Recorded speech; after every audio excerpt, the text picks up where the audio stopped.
Bloggy Friend Show.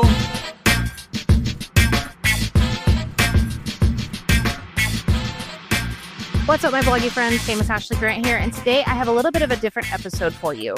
We're talking about fitness. Now, I know what you're thinking. Ashley, this is a blogging podcast. What are we doing? But hear me out. Fitness has become a passion project of mine, and for the last 4 months, I've been busting my ass trying to work out as much as possible and move my body as much as possible. And here's why this matters to you.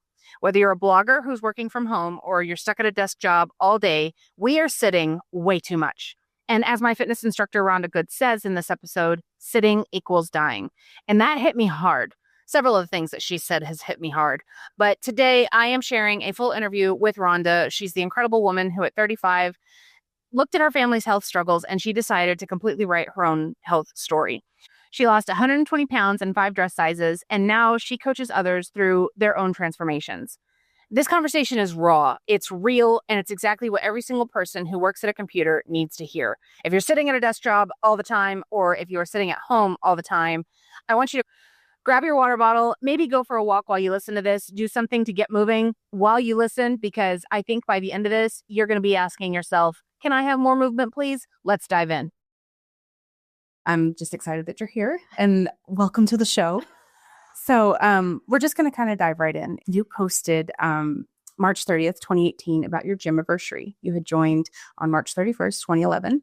And I'm curious as to what was happening in your life at that time at 35 years old that made you join the gym. I was still at a desk job and I felt horrible. I had come out of working probably 70 hours a week and was slowing down. And so I had more time available and thought, I really need to do something about this before it gets out of control, because I watched my family and my mother and I thought, and of course a coworker is who talked me into joining the gym. Okay. Good enough. And she lasted about 4 weeks before she left me. And I looked around and thought, I don't notice anything physically different yet, but mentally I feel better. I feel better if I'm here. And so I just kept going.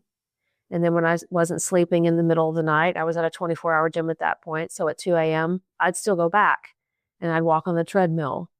And I just kept going. And I thought, I'm going to do this.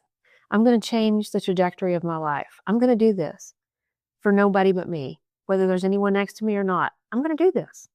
So a coworker talked you into it, but then you kind of just fell in love with it. Well, I was really determined not to be my mother. Okay.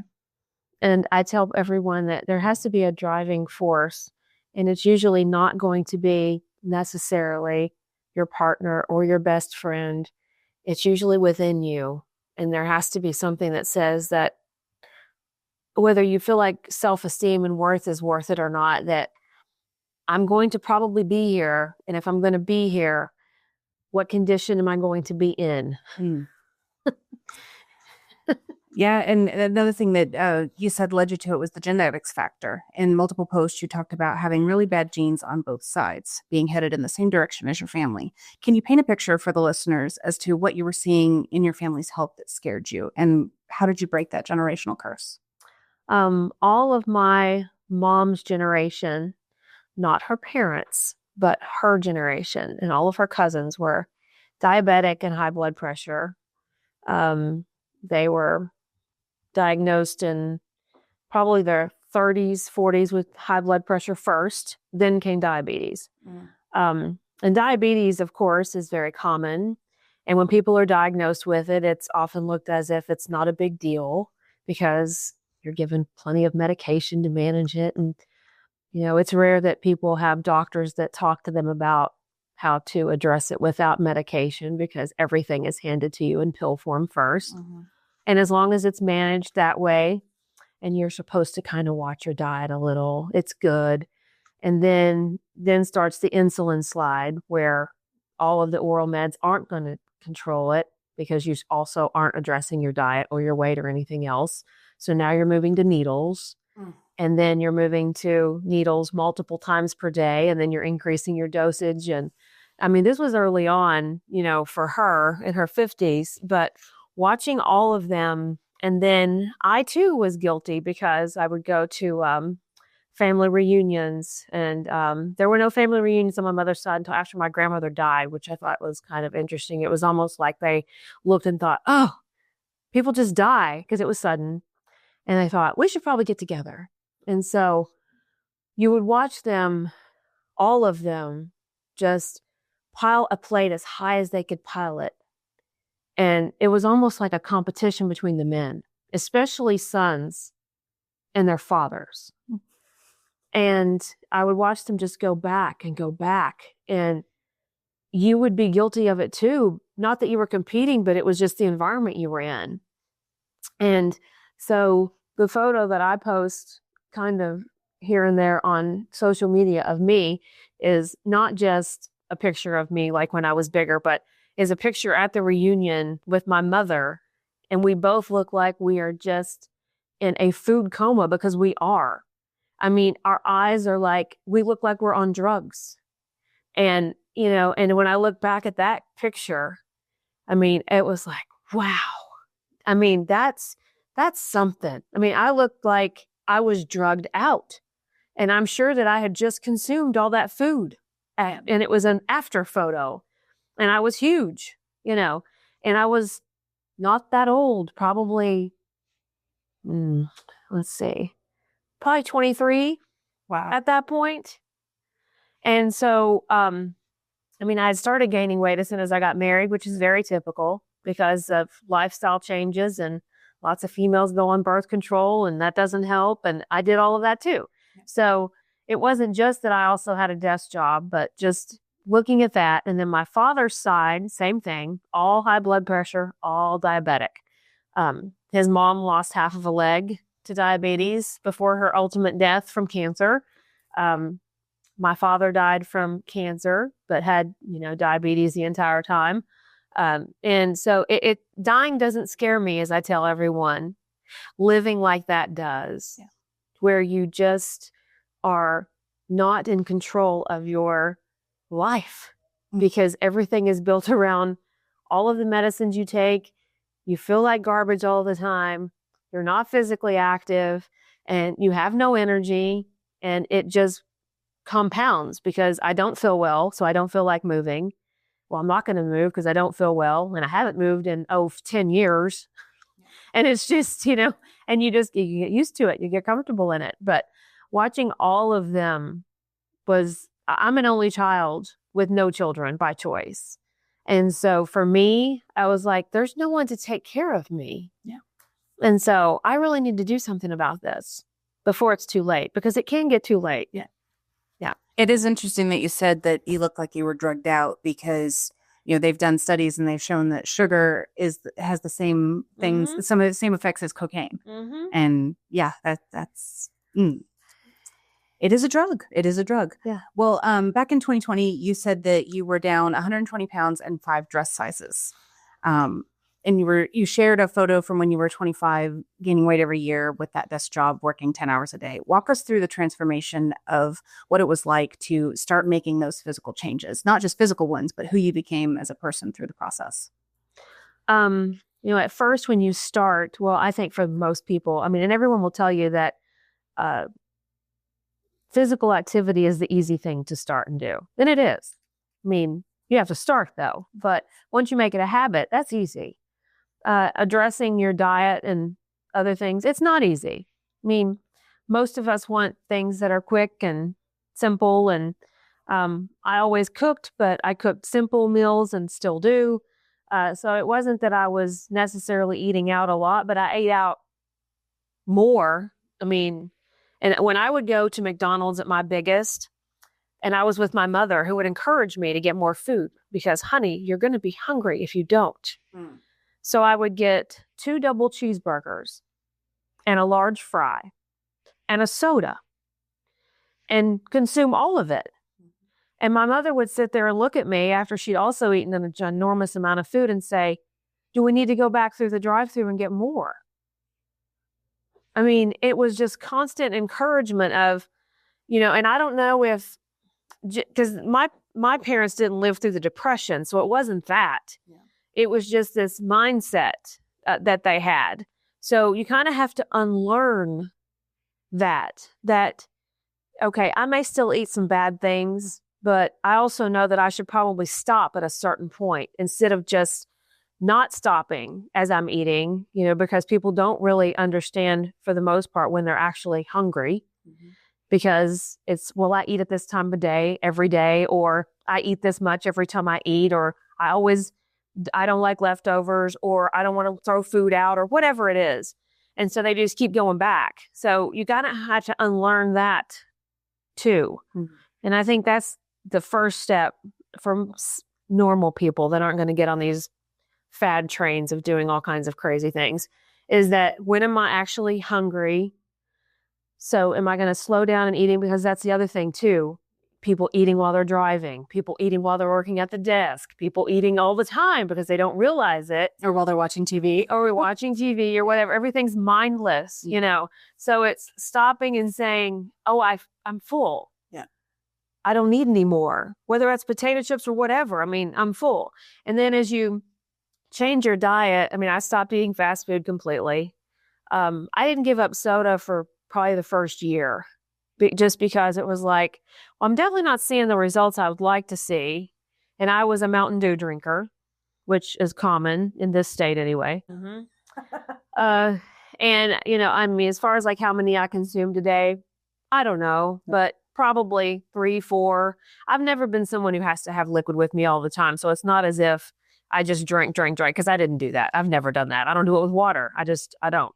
And there's a lot of times I don't drink with a meal because I don't necessarily feel like compelled to drink. I drink when I'm thirsty. I drink when I'm working out. But it was the small steps like that, because I've never taken any gigantic, crazy steps with food. I still eat, carbs and chocolate, as I tell you, every day. Now, yesterday, at the end of the day, I was like, did I eat chocolate today? And sometimes I have to think about it. And it's like, oh, yes, I did. Okay. Well, you've consumed your amount that you should have today. So you've had to think about it. You must feel like you need some more, but you're not going to do that. But now we all have bad days, whether that's emotional or whatever. And there are some days when I go, oh, I'm going to eat it again. Yeah. I don't care. I'm going to eat it again. Yeah. Or I'm going to go to Cold Stone and get the biggest thing of ice cream in the chocolate dip cone with chocolate, because I know I work out every day and I'm going to eat it, but I don't do that weekly even. Yeah. So it's just a change of, I'm still going to have treats. I'm still going to eat what I want, but I'm probably going to manage it better and eat less of it and maybe less often. Yeah. But so it's all that you have to. And then as your mindset changes and you physically start seeing changes, of course you become more confident. Of course you do. Yeah. That's part of it. And then as you become more confident, many times the people around you get really threatened. And it's very common. And I tell people a lot that, do not be surprised when your family who isn't willing to do the work. Because my mother, up until she died, like, you're doing too much. You're gonna burn your body out. You're working too hard. You're doing too much. And I always used to tell her, well, it's going to wear out. So I can either wear it out working it out, or I can wear it out sitting like you're sitting 25 hours a day. Like, I'll take this. It is better. It feels better. So, but it's just, and it's very interesting because most people deal with body dysmorphia when you start, and you are always going to see yourself as the big person. And even now in the mirror, when I look at myself and I see my shadow, like in the sun, I'll never forget the first time I really noticed my shadow in the sun. I was like, who is that? Because you just don't believe that you're that size. So when you go clothes shopping, you go a size or two too big. And some people are just more comfortable in bigger clothes. I don't necessarily want a tight shirt for a lot of things, but there's also just going in a dressing room and going, oh, I can wear a medium, or, oh, a small fit. Wow. Wow. Because, you never really think that you'll get back to that. But that's also part of the realization too, is that if you're starting in your 30s or your 40s or your 50s, that you're not going to have the body you had when you were 18 and 19. It's not going to happen. Yeah. And that's okay. because you really don't want to have anything back from 18 or 19 because you were usually really young and stupid. Yeah. So, so it's just how can I be the best version of this age? And what does this age look like for me when you look around you and see other people that are your age and younger and how horribly they live? Yeah, they're all like in pain. Yeah. Yeah. Yeah. So you've been adamantly consistent about one thing across everything that you've ever posted: no pills, no patches, no shakes, no surgery. Yeah. And you even mentioned that watching your mother, your outlook became eat less, move more, stay away from pharma. So since you're so opposed to quick fixes, what do you say to people that want the easy way? There's always a side effect. Always. May not be soon. You may not notice it immediately, but ultimately, there are always going to be downfalls from taking the quick route. It's going to affect you physically in some way. I mean, I have not known one person before Ozempic and all the shots. I've not known one person that had any kind of weight loss surgery that didn't have lifelong side effects from it. Not one. And some is severe, where they've got to go back and have more surgeries. Some is just constant stomach problems, but I've never known one. And so, all the quick fixes and all you remember back in the day when it was legal speed, like, I forget, it started with a D, but there was a diet pill that was on the market for years. And then there was Fen-Phen, but all these things were pulled after they realized that, oh, this is really causing heart attacks in people, and, because it's legal speed. And so, again, if we're trying to get healthy, then, if you're going to just let your heart explode, then just let it explode from being fat and eating whatever you want. So I don't believe in pharma at all. No. So, I'm like, stay far, far away from it. And there are always going to be people who say, well, I've had no side effect. There always, and I'm sure there probably are. Yeah. There's always a small percentage of, and lucky them. Yeah. Lucky them. Yeah. I don't know if you know this or not. I think I did tell you, but I'm not sure.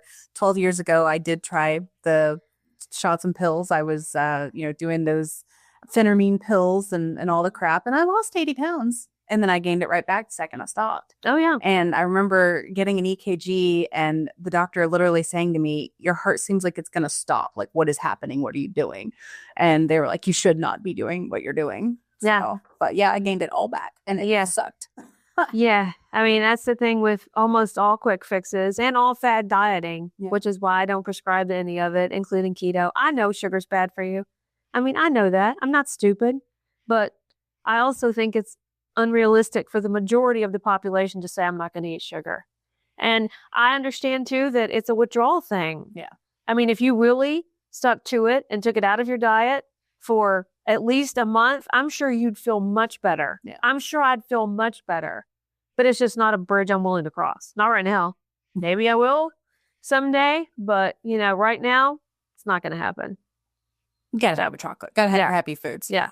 Well, let's talk about consistency over motivation. You posted motivation subsides over time. Discipline is required to keep going, keep showing up and working out even when you don't feel like it. Those who quit lack discipline. That was pretty direct of you. So talk to me about the difference between motivation and discipline. Well, everyone is motivated when you start because you're motivated when anything is new, whether that's a new job, exercise, a new relationship. Everything's fun when it's new. And then everything loses its luster over time. So then you have to make a choice. And all of my folks will tell you when they drag themselves into the gym, they don't feel well. They always feel better when they leave. They may not feel great. They may be getting sick. They may have had a bad day. They may be exhausted, but they still feel better when they walk out the door than when they walked in the door, period. And that's just the way it works. Yeah. Yeah. But that's the way it works. Well, how do you show up on the days you don't feel like it? Well, that just probably comes from work ethic more than anything else. I never called into work on my desk job until the very end in the last few years when I really, really, really hated it. And then I started using up some time because I was like, oh boy, because I never took vacations or anything else. And so I started taking some time off then. but I'm a hard worker, and I always have been since I was 17. I mean, I started working full time at 17. So it's just what's in me. And I know that regardless of how I feel, I show up because they show up, and they always show up, period. Well, at least a few do. Yeah. Yeah. Get a rotating revolving door of people. Yeah. Yeah. So, and if you don't show consistency, I mean, most people are looking for consistency, period, in all aspects of their life. And so they know they're going to get it with me. They know that I'm never going to cancel a class or call a sub. And so I'm there. If they don't want to come see me, that's fine. But they always know I'm going to be there. And so I don't even consider, no matter how bad I feel, no matter how tired I am, I still drive myself in. Yeah, I remember even the day after your mom passed, you were there. Yeah. And I was shocked that you showed up. Yeah. Yeah. Well, switching gears, you say the scale is a liar. You said you always tell people to measure when you start, and the scale moves very slowly and will disappoint you every time. So if not the scale, what should people be tracking? Definitely measurements, and then how their clothes fit, obviously. Everyone has their favorite pants or their favorite shirt or whatever the case may be. So as you start working out and your body changes, you'll notice that not only do you lose inches, but your body just shifts. Things just shift. That's just how it goes. And then for a very long time, like every 6 months, I would notice shifting because it was like, I can't point it out, but this shirt fits different than it did, and so it's definitely not, and people talk about non-scale victories all the time. And those are definitely something to take note of. I mean, if you can't climb a flight of stairs without losing your breath, and then you can, clearly that's a victory. Mm-hmm. But when it comes to you and looking at your body every day, because none of us are happy with what we see. I mean, that's just human nature. You have to really track like measurements and how things fit that you have been wearing for the last 2 years. Every time you grab that pair of pants and then they start getting too loose or the butt sagging or they're falling off. And then it's like, oh, so something really is happening. Yeah. Well, it's like even today I'm wearing a shirt that I haven't been able to wear in 10 years. Yeah. There you go. And I remember one of the posts that you did, there was a picture that you had posted and you said that when you were filling out your retirement paperwork, you were wearing an extra large and the shirt you were wearing that day was like a small, I think it was. Mm-hmm. And I was just like, yeah, that's what I want. Yeah. Yeah. So you've repeatedly said eat chocolate and carbs every day, that you do that. But you also said, I do not endorse no carbs and no happy foods. But how do you balance what you're eating and enjoy it while you're still seeing results? Like, what's your approach to food that doesn't feel like deprivation? I try to manage things. So, I mean, I still am, pasta is my favorite thing in the world. I could live on pasta. So what I used to do is, and I would always justify it, is I would get those Knorr little bags of side pasta. Yeah. 600 calories. Okay. So I would eat that for lunch. Be like, this is 600 calories. Everybody eats 600 calories at lunch. Yeah. I mean, it's 600 calories. So, I would have that for lunch, and then I would fix dinner and fix meat and vegetable and then more rice-a-roni or whatever, and it was like, yeah, well, whatever. So now if I'm going to have pasta for dinner, which I do, not daily, but I mean, I do, as my main course kind of thing. I mean, I'll throw in some meat and veggies on it, with it, whatever. But at lunch, I'll have a salad, which I have every single day. And yes, I'd never get tired of my salads. And I know people think, how can you eat the same thing every day? And I think that a lot of people say that. And it's like, well, when you're going to fast food restaurants, you don't think about the fact that you're eating the same crap, like a burger from here or a burger from there or, or fried chicken. I mean, it's really like it's all the same. Like, so, I mean, people don't really think about that. So I stick with my salad every single day. It's the same. I may vary what I put on it slightly, and no protein. I do not. And I don't eat heavy during the day because I work out again at night. So my heaviest is at night. And I don't eat I usually don't eat until 8 o'clock. And no, I don't go to bed at 9 or 10. So I mean, I have that conversation with people all the time too. Well, you shouldn't eat that late. And I'm like, well, what time do you eat dinner and what time do you go to bed? Yeah. So to me, it's just like, I don't get home until after 7. So I eat at 8, but I also don't go to bed until 12 or 1. Yeah. So it's about the same, So I don't really think it's detrimental because to me, it's apples and apples. Like you're up 4 hours, you're up 4 hours after you eat dinner, whatever the case is. So I just try to manage, like if I'm going to eat pasta, at night, then maybe I'm definitely not going to have a baked potato with the salad that day. Maybe I'll have soup. A lot of times these days, I'm just eating the salad. That's all I'm eating in the middle of the day. And having a protein drink like a muscle milk in the morning. If I'm really, really hungry, I'll throw a bagel or something in the mornings. But I'm back on the muscle milk train right now. So I didn't know this. Yeah. So I've been doing that most mornings and salad. And then I eat dinner at night. And then usually I have the chocolate after the salad. Usually. I always have the salad first. And it's like, oh, it's time for chocolate. Yeah. So what's your go-to fixins for the salad? What do you put on it? Has to be a spring mix. I prefer a 50-50 blend. I don't mind spinach, but I have to have some colorful lettuce. So here I am at the grocery store every week, and I vary between 2 stores that I shop at all the time. But I get the big plastic bin of salad. So here I am looking at it to see if it's colorful enough for me and if it's also not wet. Because in the plastic bins, they last all week if it's not wet. So this week I couldn't find any that was sufficient that I liked. So I went with my spring mix, but it was too much greens. So then I went and bought some artisan lettuce and some purples to add to it. Okay. So that's first. It's got to be colorful. I do not want any iceberg lettuce in my salad. I think that's just a cardinal sin. There's no nutrients in that anyway. So it just tastes like water. Yeah. And it's usually wet, and I like a dry salad. So cherry tomatoes, they got to be cherub or sweet tomatoes. I don't like just any tomato. The ruby reds, private selection, are the best. Okay. Cherub tomatoes, cucumbers, sugar snap peas, feta, always feta. Throw on some croutons. They got to be the fat ones, though, like puffy, fat. They can't be those cheap-looking square ones that are hard. They got to be like the Texas Roadhouse, crunchy, spongy ones. So I get those in garlic butter, throw a few of those on, and some ranch. But I don't drown my salad in dressing like some people. Like I put a good amount, but not, how some people are just. So anyway. So yeah, that's it. That's the go-to every time. Now, this one's kind of a vulnerable one, and if you don't want to answer it, if it's too personal, just tell me again. I don't want to answer it.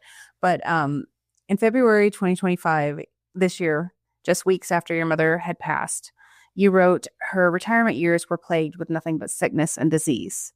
It didn't have to be this way. My biggest fear is her last year, and I'll do everything I can to avoid it the right way. How did watching your mother's health journey shape not just your fitness goals, but your entire philosophy about aging and what you want your future to look like? Watching my mother, because my father passed, he was 69 when he passed. So it's been 7 years. And then my mom's brother passed at 65. Wow. And so she lived longer than her family, including almost all of her cousins, which was astonishing to me because although they were all in equally bad health, I would have considered her the weakest of all of them. And she lived the longest. So I didn't really realize how stubborn she was until probably the last year. And I guess that's what kept her here. She was really, really stubborn. And I know people, when they age, there's a lot of personality changes and things like that. But she was extremely stubborn and could not leave the house at all the last almost 2 years of her life. It was definitely a solid 18 months. It was really close to 2 years. So could no longer get up from a chair and walk to the car. So, and the car was parked, not in the garage, but right at the bottom of the steps. So she was in a small house, had to walk through one small room and get down 3 or 4 steps, no matter which door she chose to get to the car, and could not do that. And could not go down the steps to get in my car and couldn't do it. So housebound, literally housebound. And then also got to the point where she could barely make it to the bathroom. So had to start using porta potty inside the house, and and someone having to constantly clean that and clean her. And it was just, and at the end, I mean, bed sores, all the things that come with it. Yeah. From setting all the time. And so she had a lift chair that she ordered in the last year of her life because she could no longer physically get up. And she dislocated her shoulder trying to clean herself after going to the bathroom. Oh my God. And it was really downhill from there. Really downhill. But man, was it a long hill slide. It was long. I mean, and I kept thinking, how much physically worse can someone get? So when my mother would sit in her recliner, her stomach was so big that it would literally almost touch the floor. And because she'd been big for years and then had no stomach muscles at all, I mean, that's what happens. Because when you have no muscle tone, that's what happens. And so, just sitting her slumped over, again, drugs out of her mind between all of the meds she was on for all of the ailments she had. And then sometimes I would come in and bring her food. And of course, I gave her whatever she wanted. Whatever she asked for, that's what I got. Because at this point, who cares? I mean, and so whatever she wanted. And there was more than once that her sugar was so low, I couldn't even get her awake enough to eat. Oh, wow.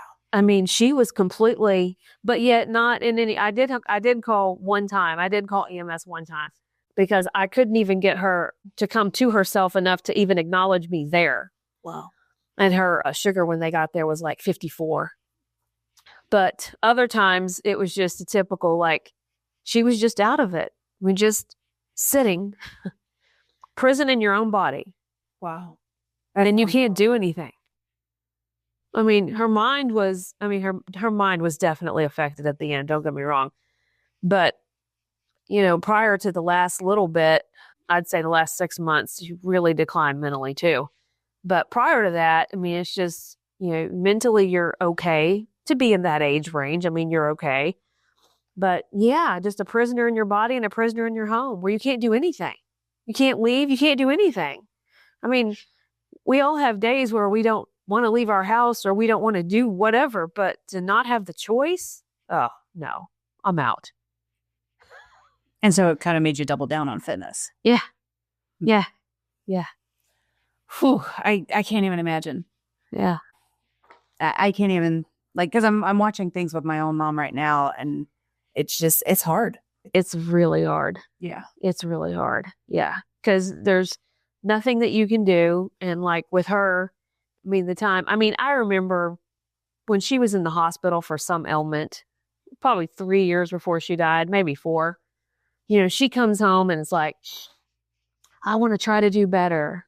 So I'm showing her some exercises she can do in the chair. And, if you'll just start trying to do this, lift your knee off the ground, lift your leg off the ground, lift your arms above your head, try to walk from here to there, get the walker and try to just walk from here to there. We're talking 5 steps and back, okay, I'll try, and it would last for not even a week.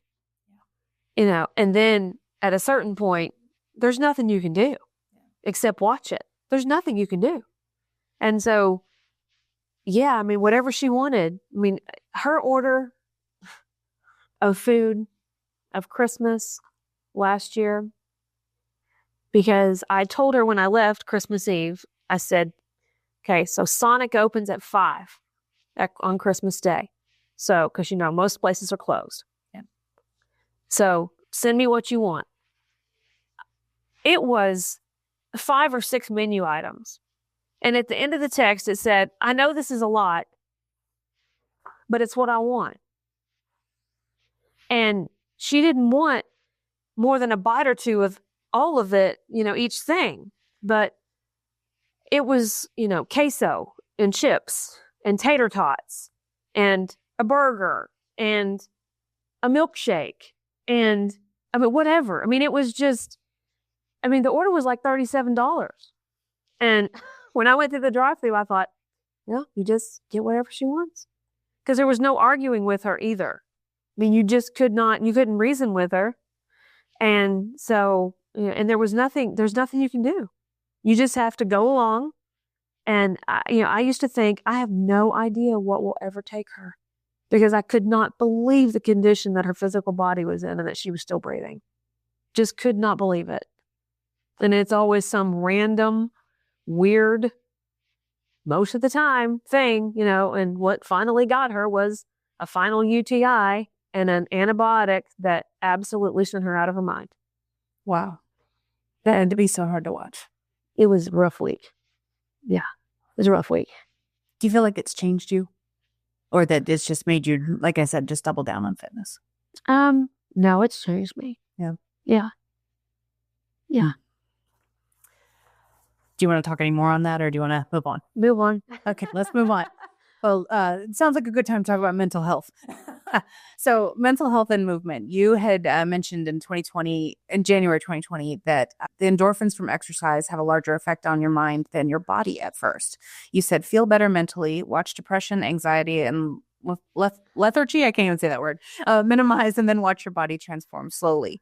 Let's talk about the mental health benefits you've experienced. How has moving been medicine for your mind?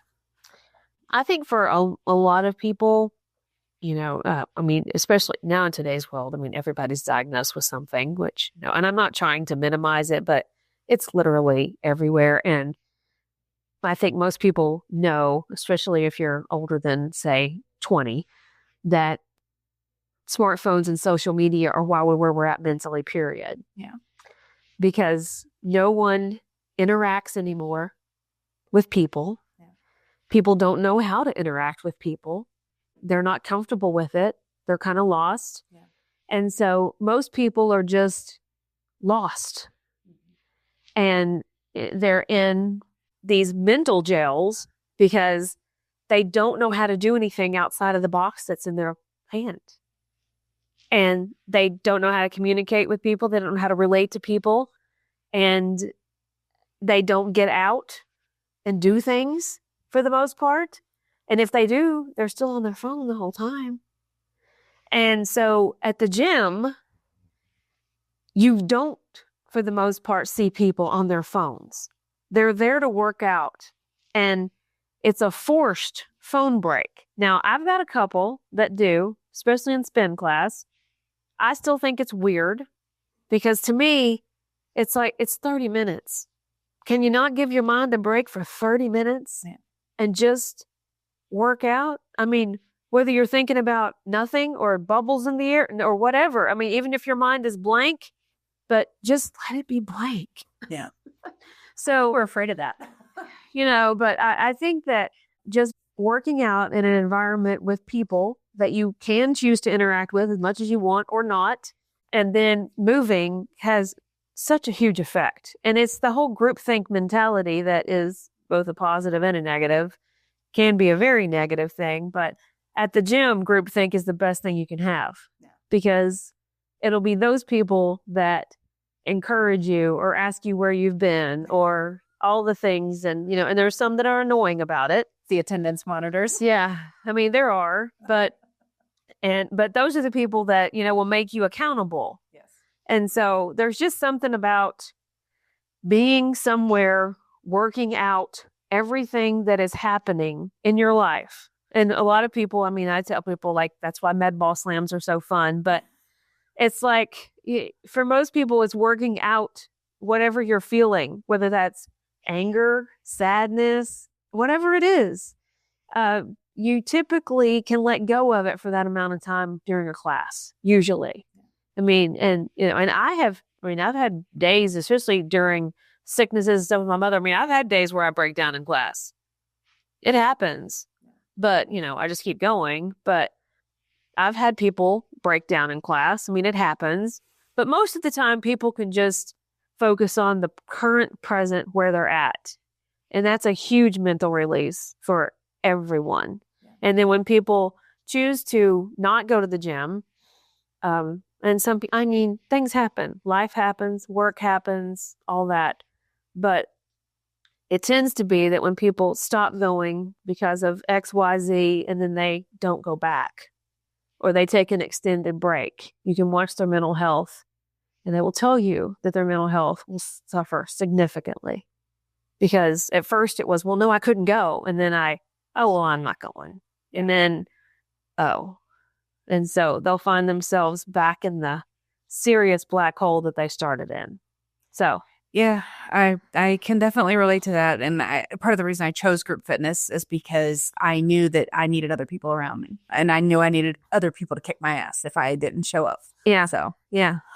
It's good stuff. It's good for the mental health. It's good therapy. Yeah. Especially whenever you're really angry. No, it is. It is. Yeah. Yeah.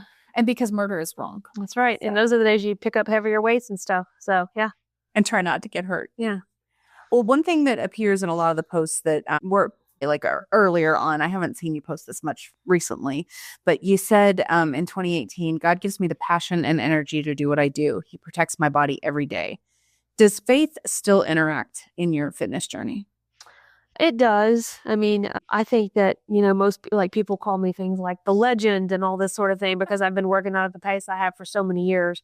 But, everyone has times in their life when it's just a job. And that's for everyone, no matter what your job is. And this for me is definitely my passion because of my background. And I do believe that it's amazing that I haven't been injured, like seriously injured, because of the pace that I go all the time. And it's as I tell people and that it's not as if I'm just working out at the gym. I mean, I also walk the dog 2 or 3 times a day and then mow the lawn and do all the other things. So, in that regard, I mean, I did hurt my knee one time and it was in 2018.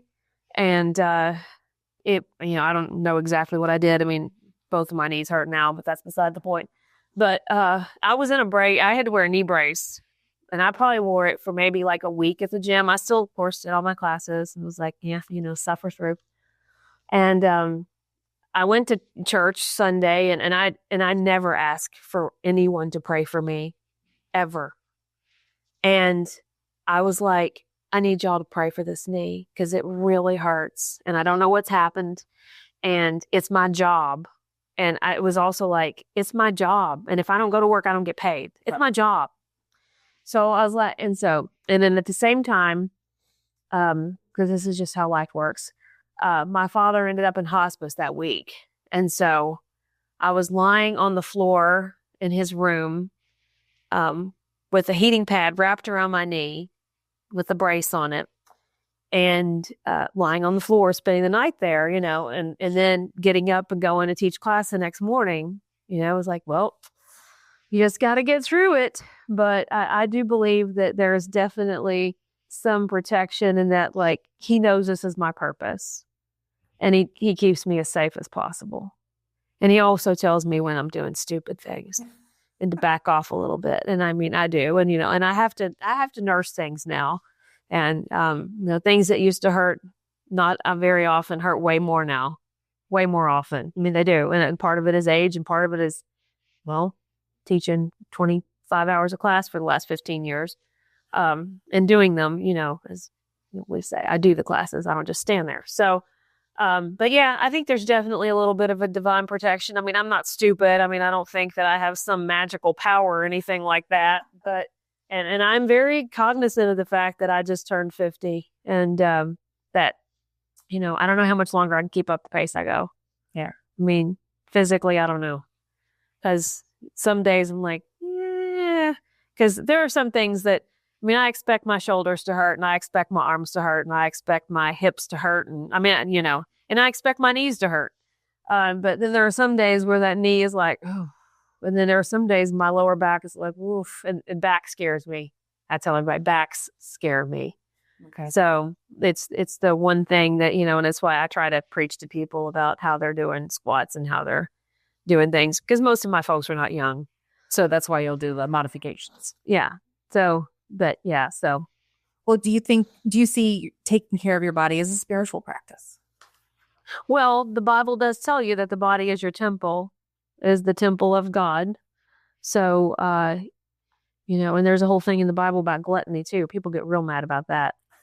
But, if it is God's temple and you've been given it to take care of, I mean, if we're supposed to take care of ourselves spiritually, mentally, and physically is definitely a part of that. So I think that's what we're supposed to do. I mean, we're supposed to labor to eat. We're supposed to work and to do the things that we need to do to survive and thrive in this life.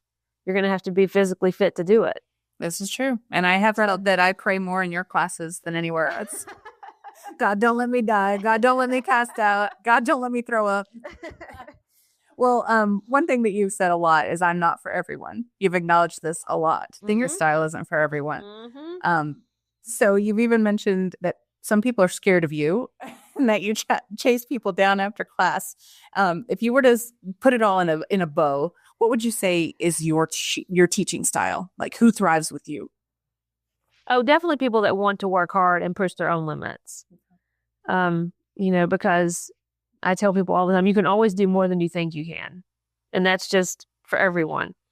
But when people are brand new, I also, if I see them pick up 10-pound weights as even their bigs, I'm like, probably shouldn't do that. I mean, if you want to argue and you want, okay, but I'm going to tell you probably shouldn't do that when you're just starting out. So, but I mean, I had 2 brand new people in class last night. They seemed real happy. I mean, they're young, and I'm like, well, that's why they're happy. You can't kill them. They're young. But I think people that want to work hard, and again, people that want consistency are the ones that stay with me because they know I'm always going to be there and I'm going to do my best to make them work hard.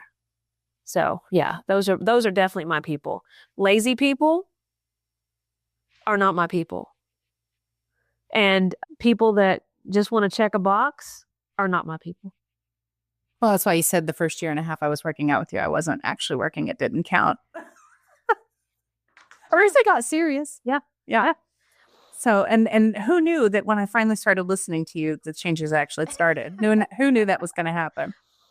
Well, let's talk about success metrics. You said it's not class numbers anymore, but rather it's people getting stronger, getting off their meds, improving mental health, and being able to do everything they need to do.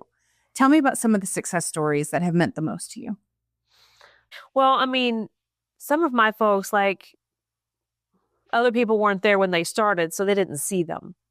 So, I've watched people take off 30, 40 pounds. And if you look at them right now, you would think, well, gosh, they look kind of skinny or whatever in today's society.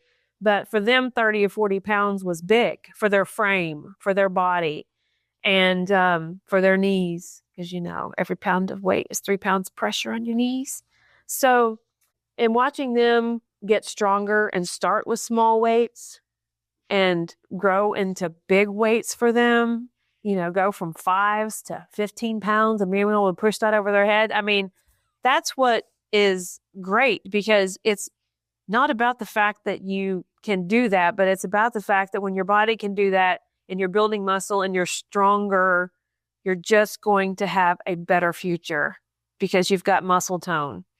And watching my people that are definitely in their senior years and they're still doing yard work and all their grocery shopping, they're not grocery delivering, most of them. I mean, they're still doing the things that you have to do to live, And when you're 80 years old or 70 years old and you can still do everything that needs to be done around your house, whether that's cleaning or the yard work or going to get your own groceries, I mean, getting up out of the chair, no problem. Those are the things that are important. Yeah.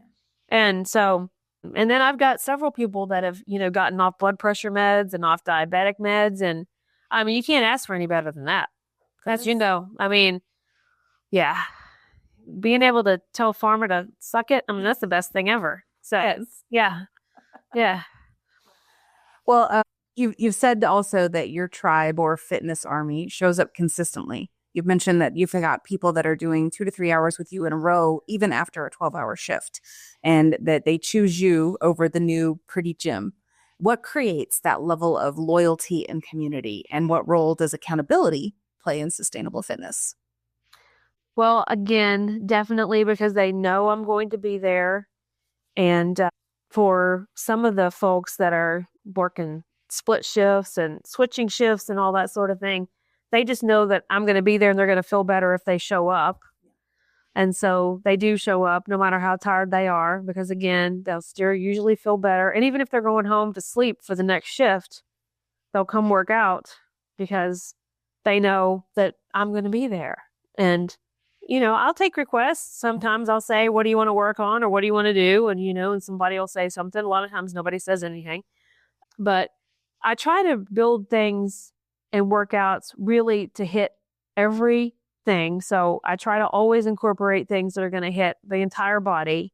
So if you're there, you're going to get everything you can possibly get in that time frame without having to be there for 6 hours or whatever the case may be, or use 20 different machines. Because a lot of people are just intimidated by equipment and machines and things like that. So I try to keep things simple. And also when my folks can't come, I have a few that can't come and they'll ask me to send them workouts. Mm-hmm. And so, I'll send them workouts, but for them to do at home or a different kind of workout with based on the fact that they have bad knees or whatever the case is. So I think it's just that, and then the community there is no different than community anywhere. Yeah.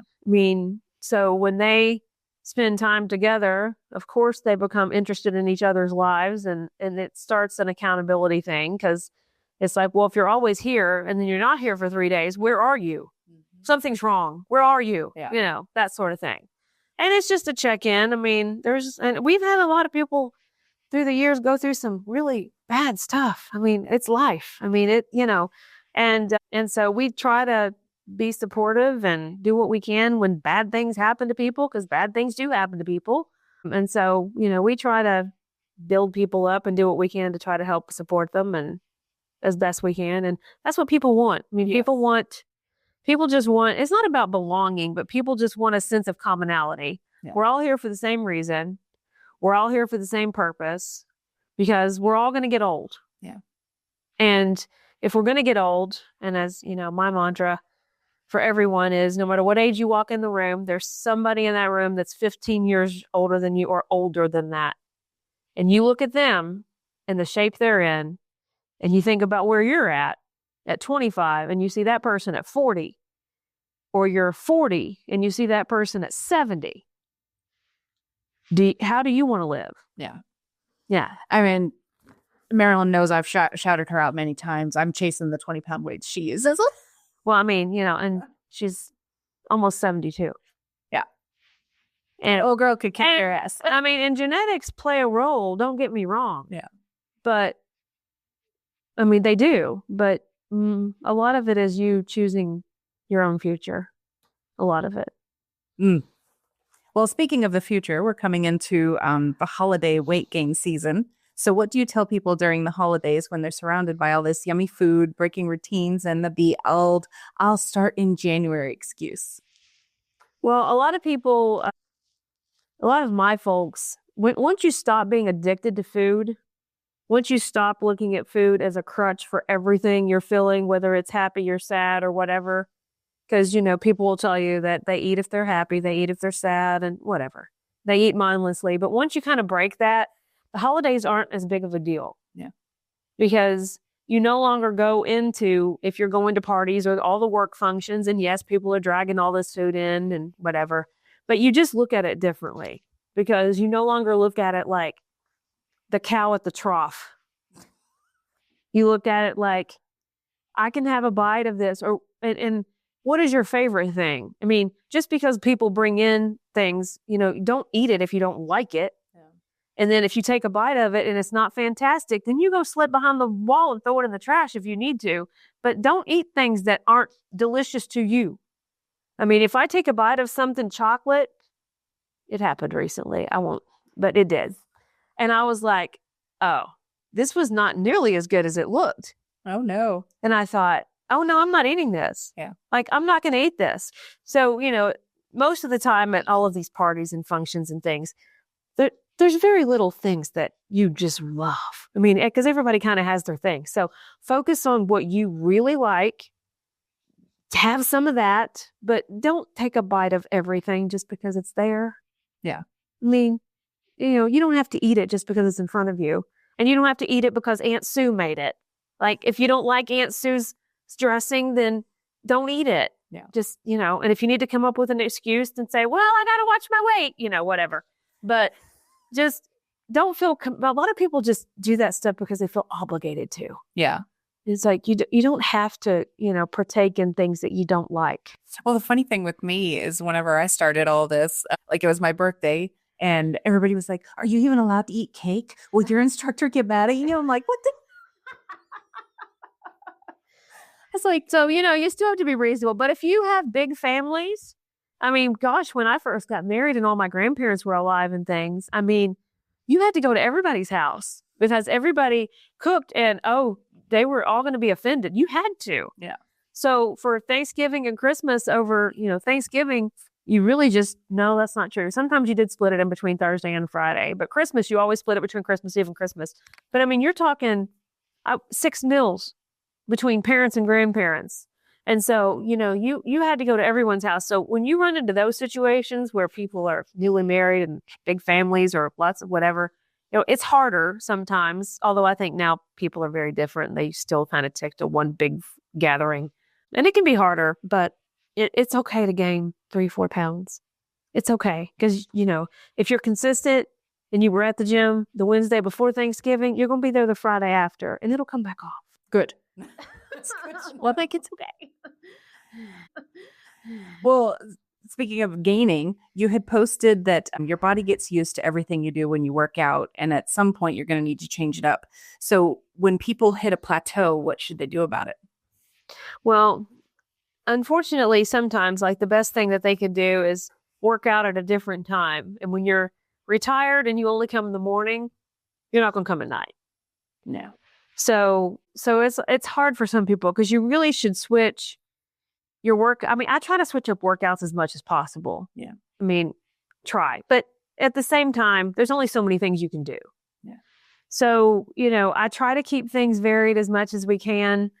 But a lot of it is at working out at a different time of day or choosing not to go to the gym and taking a hike instead or doing something difficult outside that you would never do otherwise, but you're going to have the energy to do it. So like for here, people hiking the pinnacles. There's an easy pinnacle hike and there's a hard pinnacle hike, but doing things like that instead of going to the gym every once in a while. Hanging out with you. I know, but it's really about varying your eating schedule and when you're working out sometimes. So it's hard for people because people get in routines. So it's really hard for people to switch up, especially people that work and but even people retired. I think retired people are more stuck in their routines than the people that work, honestly, because it's like, no, every morning at 7:45, I have coffee, and it's like, okay. So, and I'm like that. I don't like my routine messed with at all. I mean, I don't. And I do not. I have my specific morning routine. I have a specific afternoon and evening routine. I don't like my routine messed with. And when I wasn't as old as I am now, occasionally I would take the extra walk just so around the park and, but just breaking it up a little bit sometimes. And even, you don't always have to carry big weights. I mean, I used to tell people all the time when they were trying to just start in fitness and, well, I don't have time to go to the gym, whatever. It's like, well, do you walk? Well, I just started walking. Okay, well, start walking and then add some wrist weights to your walk. I don't tell people to add ankle weights very often because ankles and knees, it's one thing if you're 19, but as you get older, they don't really like that weight thing to me added to them. So, but it is hard for people to change up routines. It is. And sometimes it's just a matter of changing what you're eating. And like if you're carb heavy always at lunch and switching it to dinner, which sounds crazy, but your body doesn't know if you do things like that. Like sometimes I eat a salad at night and it's like, oh, but that's It's the up odd to fact. guys. And you will hear people too, and I did find it to be true. I don't do it anymore because I just don't enjoy it. But you will hear people say that have been working out forever. And like, there are some people that really go into that, 80% clean diet thing and 20%. It's not me. But they would have like their cheat meal on the weekend and they would go eat garbage and notice that they would take weight off from doing it, which sounds crazy, but it is true. I mean, any kind of thing you do that switches up what your body is used to, whether that's food or working out, a lot of times, not always, you'll notice that you'll drop weight. Yeah. Just, it's weird. But you also have to know that you're going to fluctuate. Yeah. Everybody does. Got to make your body confused. Yeah. So you kind of already touched on this, but if someone was starting from zero and they're overweight, they have health issues, they're intimidated, whatever, what would you say step one is? I think step one for most people is still to go to the gym, which sounds really intimidating. But unless you're going in they exist. We have one here in town. Unless you're going to like the muscle gyms, most gyms are filled with pretty average looking folks. There's not, it doesn't mean you're not going to be intimidated, but for the most part, when you walk in a gym, people around you are going to introduce themselves. Hi, nice to meet you. What's your name? And they're going to tell you the equipment you need for the class, if I'm not there yet. And they're going to suggest to you that, if just do what you can. That's what they'll always say to you. That's what I'll say to you. Just do what you can. But whatever you do when you start is better than sitting on the couch at home. Or they'll tell you need a different class. Yeah. Like what happened to me. Yeah. Yeah. But it's hard to start. But you have to be determined that you're going to do it for you, because it's never for anyone but you. And when it is, it doesn't work. That's right. Yeah. I know we've been taking a little bit of time, and I'm trying to respect your time, so I might have to bring you back on for more. But in 2018, you said 21 days is a habit. Try working out for 21 days in a row and see if you stop. Is that still your recommendation for people? Oh, yeah, because that's just science. I mean, and there's books all about that, right? That if you do anything for 21 days. Books? You don't read books. Yeah, I know, I don't. But yeah, if you do anything for 21 days, that makes it a habit. No. So, yeah. Okay. Yeah. In January 2020, you shared your comprehensive do's and don'ts list. You shared you do have to show up even when you don't feel like it. You don't have to buy specific clothes for the gym. If you could give listeners just 3 non-negotiable do's and 3 don'ts, what would they be? Oh, do go to the gym in clothes you're comfortable in. Comfortable to sweat in, comfortable to move in. Don't worry about what you look like. Nobody's there to look cute. People are there to work.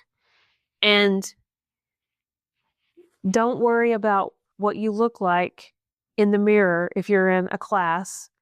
No one's looking at you but you. Everyone else is looking at me. So you're not the focus. You may think you're the focus, especially if you're new, but you're really not. Really not.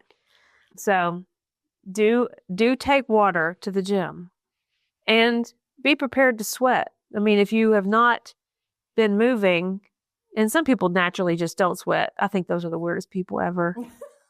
And I kind of am envious of them, actually. But I know I have like 2 of them. I'm like, y'all, I mean, I'm just drenched. But be prepared to sweat and have water, because you don't want to get dehydrated and get lightheaded while you're working out. And it does happen, especially people starting, you've never done it. So, and do focus on the small things that you can change first, like especially with diet, the little things. So everyone has their really bad habits or a bad habit. So whether that's eating, I had someone once that told me that they had nachos every night in their toaster oven. And because we were having a discussion about the fact that they were pre-diabetic and in their 30s, and they were coming to the gym, but they weren't seeing a lot of results. And I said, well, what's your thing? Everybody has their thing, whether it's a bowl of ice cream at night, like everybody has their thing. And they said, I have nachos every night. And I said, well, perhaps you could consider maybe nachos 3 times a week. Drop it back. Pick days, I'm willing to do that. Well, then you're probably not going to see any changes. I mean, you've got to make, you've got to make some small steps. That's probably why I'm so anti going no sugar, no carbs. It has to be things that are livable. And for most people, that's not livable. Yeah. It's just not. So just focus on the small things that you can do. And then I guess the other do would be always measure when you start. Always measure. Yeah. And stay away from the scale because the scale will really upset you. It'll make you cry. Yeah, it will. And as you gain muscle, you do indeed gain pounds when you gain muscle. And your body just fluctuates and changes. So, yeah, wear comfortable things, show up and focus on the small things you can do. Don't compare yourself to other people. Don't compare yourself to you 20 years ago. Because for most people, that's not going to happen. And don't listen to all the people in your life who tell you that you're not worth it, or that the time you're spending is not worth it, or if they're suddenly jealous of the time you're away from them, that it's not worth it, because you are the only one that you know you can depend on. And if everyone else around you is gone, what does your future look like? Well, that was intense. Yeah. I think we're going to stop it there because I do have a lot more questions, but I hope you will consider coming back and chatting with me some more. I guess it depends on how I edit it. But because yeah, I had some other stuff, but that you can add a couple of more. I can? Okay. Yeah. Alrighty. Well, let's talk about the people who disappear. People who have fallen off the wagon hard. And you'll ask them, when will I see you again? And what do you say to someone who keeps starting and stopping? How can you get them to break the cycle? Or how should they go about breaking the cycle? It is hard for people to, that's why I'm so adamant about don't stop, because any excuse you can find to stop, I mean, a day or a week's vacation is different, but my people check in. If they're going to be gone for a week, they tell me, because they know I'm going to message and be like, hello, but people that just start and stop, they tend to always be the ones that stop permanently. Yeah. And there's just nothing you can do.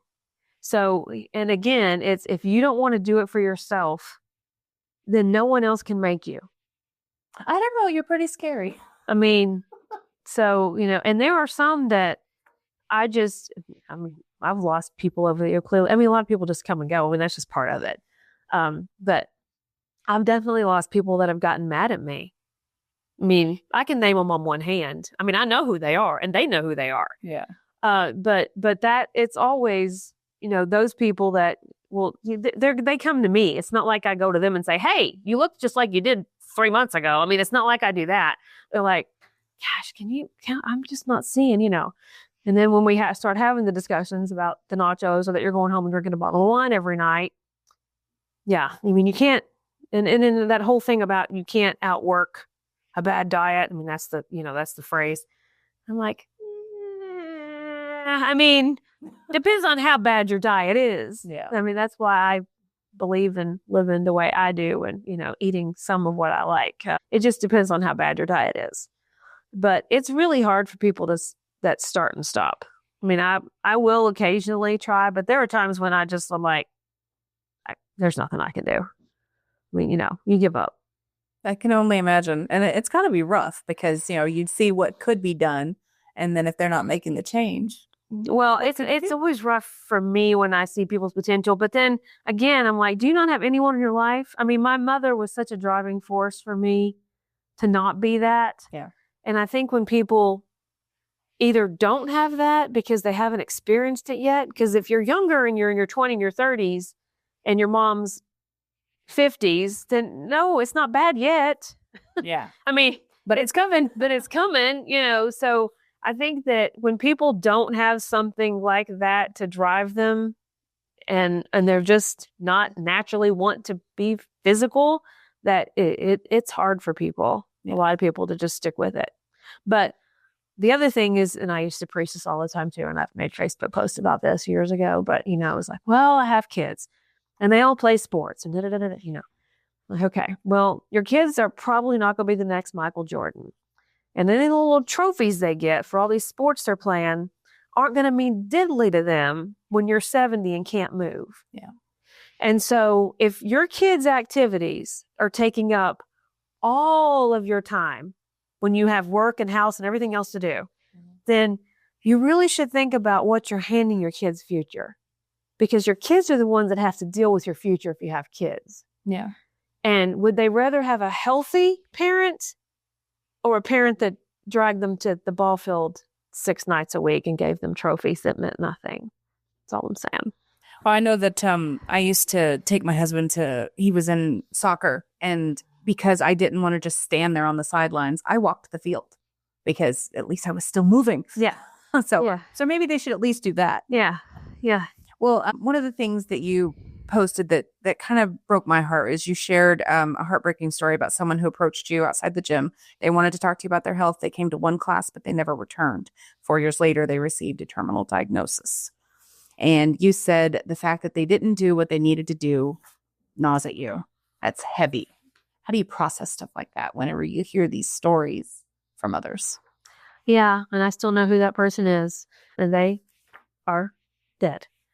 And, and I tell people too, like, none of us know what our future holds as far as, any of us can get a diagnosis today, tomorrow. And that's why I preach what I preach. Control what you can, because none of us ever know. Yeah. But when you know that obesity and bad choices makes you more prone to get diagnoses like cancer, and that we've known this for years, it's always difficult when you see people that don't choose to make lifestyle choices and then get those diagnoses. And to me, I would always be, what if? What if? I have no idea if it would have mattered. I have no idea. But it's difficult. It's difficult for me too to see people that come in, because I had somebody, I don't know, probably 4 months ago now, probably. And she came in definitely overweight and brought a child that was overweight with her to class. And the child didn't want to do anything. And so she is trying to get the child to move. And again, this is learned behavior. So clearly this child sits when they're not, well, they sit at school. And then whether it's video games or whatever it is, this child is forcibly lazy and now looking at you and saying, I'm not going to do that. She fought with her the entire class and they never came back. And they didn't come back because regardless of how the parent wanted to do, who was also really out of shape, because she couldn't get her child to do it with her, she's not going to come back.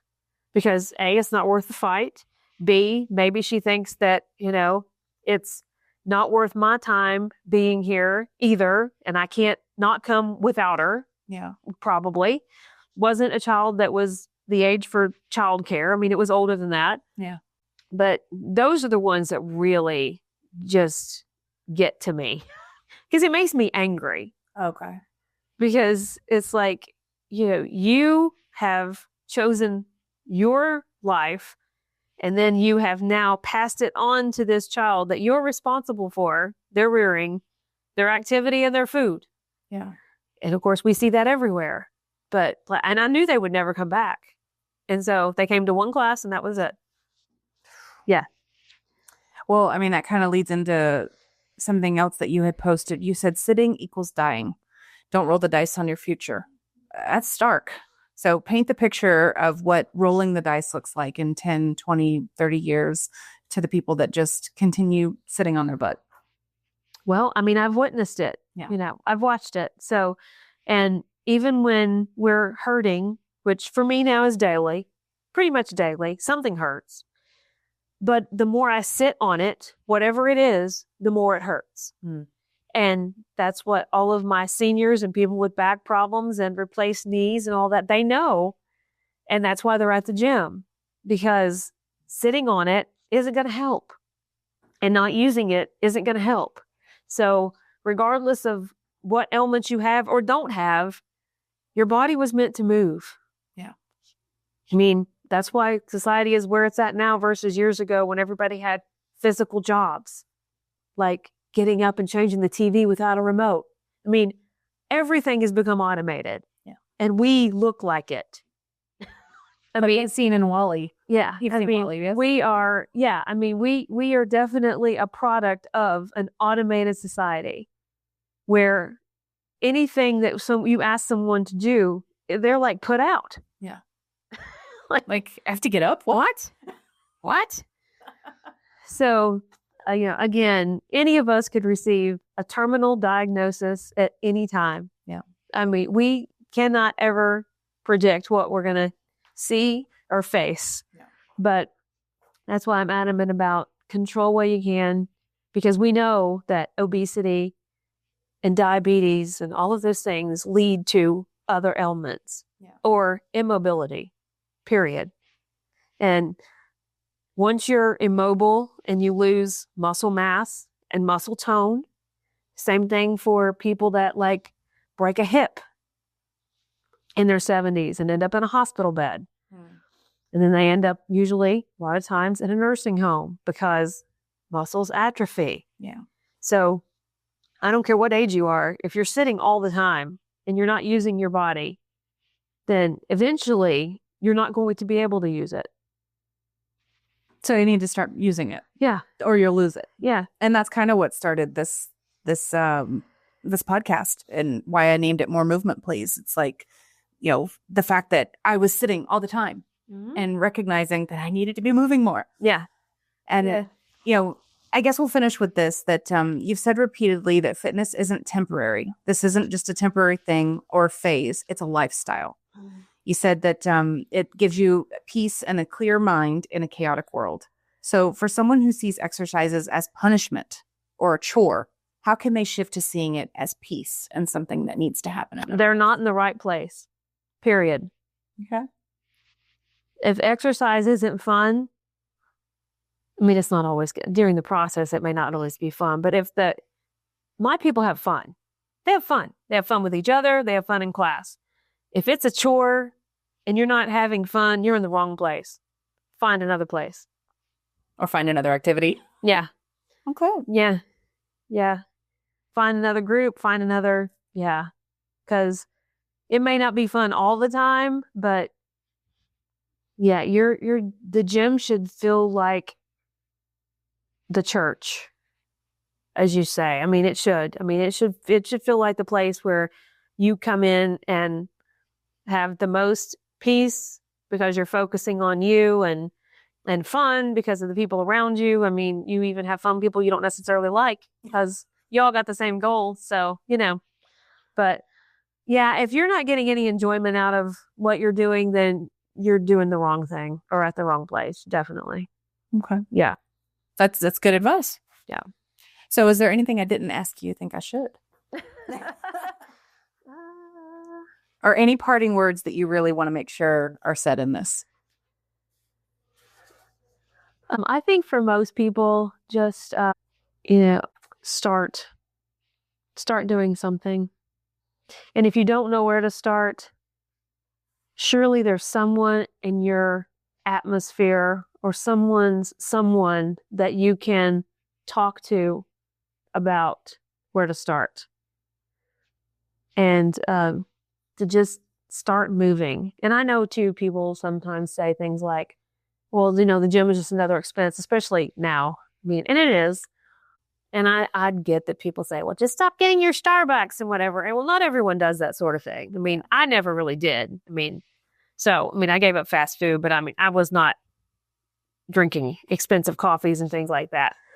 But most people can find that much money in their budget by giving up something. Yeah.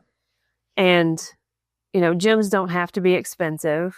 Well, yeah, and even the Y has a financial. Oh, yeah, they have financial aid assistance, definitely. But, but gyms don't have to be expensive.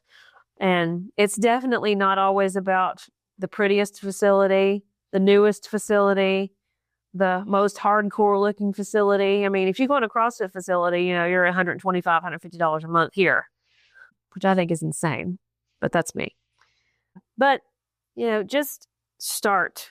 find some place, get a day pass. And if you walk in and it's not your thing, then, you haven't joined. You don't have a contract or whatever to cancel, membership to cancel. So get a day pass, try some places out. But for most people, group fitness is far more satisfying than trying to do things alone. That's true. I can definitely attest to that. Yeah. Yeah. Well, that's all I've really got for you. I could keep harassing you, but I think we'll stop there. All right. Thank you. Thank you. All right. See ya. See ya. Have a good one. Well, I don't know about you guys, but that one hit me so hard. This interview meant so much to me, and I really hope that Rhonda's story hit you the way that it hit me. And again, the reason I wanted to share this episode with you guys is that I really feel like regardless of the type of work you do, whether you're building your blog empire, you're managing client projects from your home office, you're grinding away at a corporate desk job, you need to be moving your body more. We cannot sit our way to success and expect our bodies to just, be okay with it. They won't be.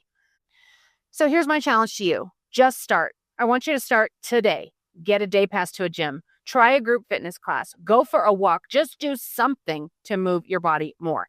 And if you want more inspiration, more real conversations about fitness, kick in the pants motivation like what you just heard from Rhonda, or just to follow my fitness journey with everything that I've been going through as I'm trying to finally get healthy, I want you to check out my new podcast. It's called More Movement, Please. You can find it wherever you get your podcasts, and there will be a link in the show notes. But until next time, may your page views be high and your bounce rate be low.